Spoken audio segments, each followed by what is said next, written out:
Sir நீங்கள் CM ஆனால் என்ன சார் பண்ணுவீங்க? தமிழ்நாட்டில் இருக்கிற எல்லா தண்ணி பிரச்சனையும் தீர்த்துருவேன்.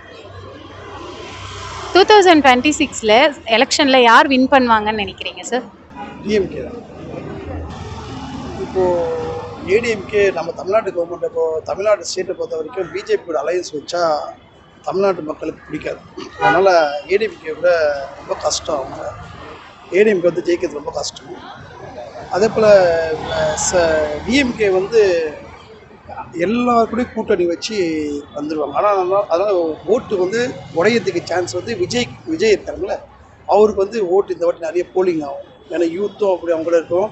மக்களும் வந்து இந்த கவர்மெண்ட்டு டிஎம்கே கவர்மெண்ட்டில் சென்ட்ரல் கவர்மெண்ட்டோட கோஆப்ரேஷன் இல்லாதனால, அவங்களோட சப்போர்ட் இல்லாதனால இவங்க எதுவுமே பண்ண முடியல நிறைய. அதனால் என்னன்னா அதிருப்தியில் இருப்பாங்க மக்களை பொறுத்த வரைக்கும். அதனால் போலிங் வந்து இவருக்கு விஜய்க்கு கொஞ்சம் போலிங் வரும். அதனால் செகண்டு. அதனால் பிஜேபி மேலே இருக்கிற அதிருப்தியாலையும் போலிங் வந்து விஜய்னாலையும் செதறதுனால இண்டிவிஜுவல் ஓட்டு ஃபுல்லாக டிஎம்கேனால டிஎம்கே ஜெயிக்கிறதுக்கு நிறைய வாய்ப்பு இருக்குது. ஒருவேளை டிவிகே ஜெயிச்சா அதோடைய ஆட்சி எப்படி இருக்கும்னு நீங்கள் நினைக்கிறீங்க? கண்டிப்பாக நல்லாயிருக்கும். ஏன்னா அந்த அவங்க வந்தாங்கன்னா செலக்ட் பண்ணுற கேண்டிடேட்டை பொறுத்து.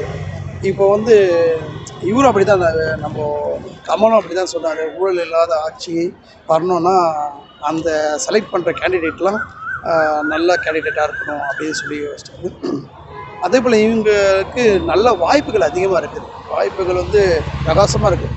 ஃப்யூச்சரில் வந்து இப்போ பார்த்திங்கன்னா டிஎம்கே வந்து தோல்வி அடைஞ்சினே போகுது, ஏடிஎம்கேயும் ஒரு தோல்வி அடைஞ்சினே போகுது. இவங்களுக்கு தான் ஓப்பு அதிகமாக விஜயகாந்த் தாக்கம்.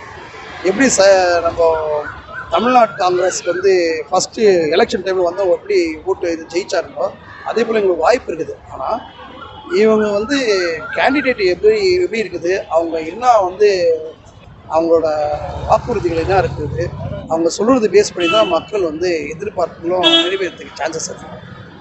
பழசு மறந்துடுவாங்க, இது நேச்சர். இப்போ செகண்ட் என்னென்னா இவங்க இன்னும் வாக்குறுதி தரப்போகிறாங்க. இப்போது நீங்கள் சொல்கிறீங்களா விஜய் வராரு, விஜய் வந்து இன்னும் வாக்குறுதி தராரு, அதை பேஸ் பண்ணி தான் போட்டிகளும் எல்லாமே இருக்குது, ரைட்டுங்களா?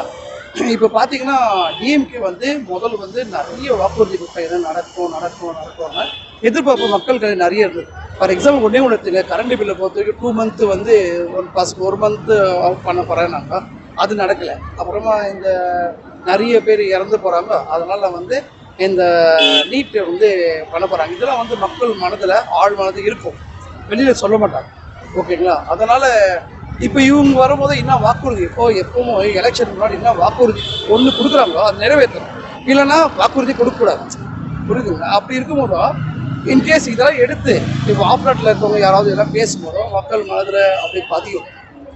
செகண்ட் அதனால தான் இப்போ அது பதியும். ஆனால் இந்த போலிங்கில் வந்து உடையுதுங்களே, ஓட்டு செதறும் போது வாய்ப்புகள் அதிகம். இப்போது இவங்களுக்கு 50% இருக்குதுன்னு வச்சுங்களேன், டிஎம்கே 50% இருக்குது.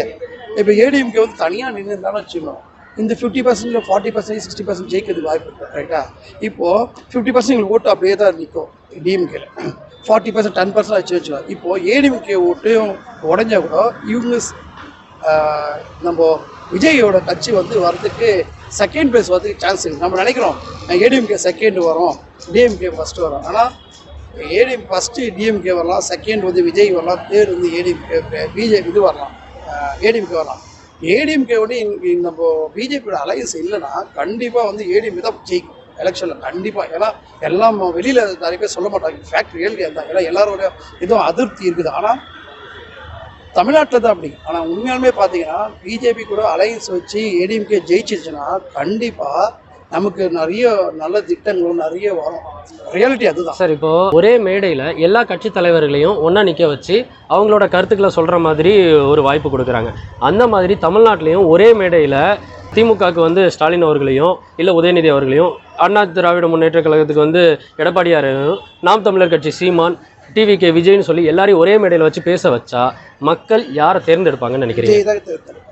விஜய். அது எந்த ஒரு இதுவும் கிடையாது, அதில் டவுட்டே கிடையாது. ஈஸியாக விஜய் தான் சான்ஸ். ஏன்னா அவர் ஓப்பனிங் மீட்டிங்கில் வந்து அவர் பேசும்போதோ பார்த்தீங்கன்னா எந்த ஒரு அதாவது நீங்கள் வந்து ஃபாரின்லாம் பார்த்தா ஃபாரின் பிரசிடென்ட்லாம் வந்து பார்த்தீங்கன்னா அவங்களாம் வந்து நல்ல நாலேஜாகவும் பேசும்போது நல்லா பண்ணுவாங்க. எம்ஜிஆர் கூட பார்த்தீங்கன்னா அவர் பேசும்போது மக்களை பற்றி எண்ணி பேசுவார்.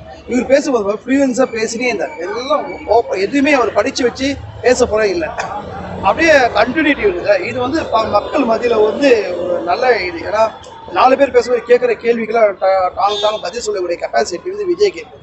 மற்றவங்களுக்குலாம் இருக்குதா தான் எடப்பாடி கூட இருக்கும். ஆனால் ஃபஸ்ட்டு விஜய்க்கு எக்ஸ்ட்ரா நிறைய அந்த நாலேஜு இல்லை சினி ஃபீல்டில் இருந்தனால மெமரி பவர் அதெல்லாம் இருக்குது இல்லை.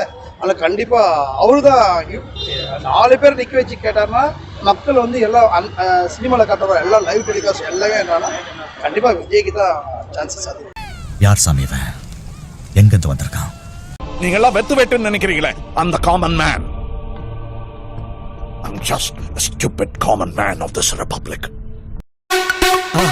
மறக்காம சர்ப்ரைஸ் பண்ணுங்க.